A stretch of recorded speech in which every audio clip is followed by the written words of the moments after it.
Hi, kamusta? Malungkot pa rin ba? Bakit?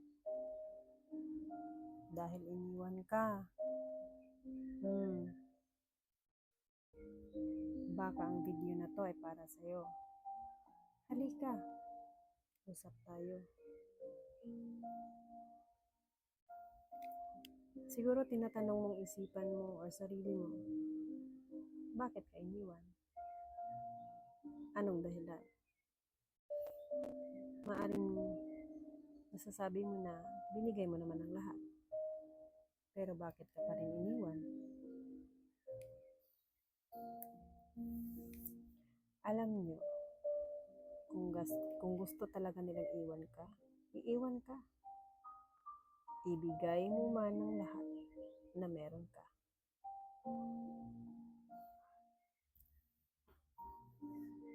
Isipin mo to ha. Hindi lahat ng iniiwan hindi mahal. Minsan, iniiwan ka kasi hindi nila kayang abutin ang standard na meron ka.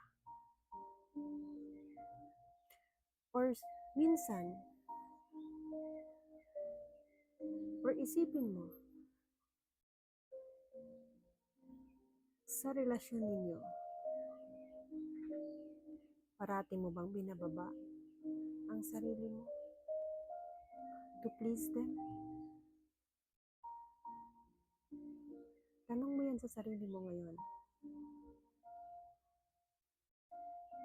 Ibalik mo ang isipan mo sa relasyon ninyo na meron kayo noon. At kung ang sagot ay ikaw parate ang nag-a-adjust,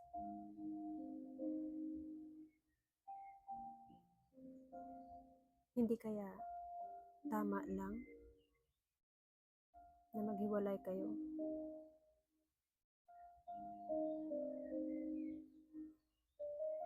Kaawaan mong sarili mo. Huwag mong ibaba ang standard mo just to please them. Dahil kahit anong gawin mo, kung gusto ka nilang iwan, iiwan ka. Maghanap ka ng kalibel ng standard mo. Meron at merong darating para sa'yo. Improve yourself. Tanggapin mo kung anong standard meron ka. At doon mo lang talaga masasabi na magiging masaya ka sa buhay mo. Kapag nakita mo na yung taong papantay sa standard na meron ka.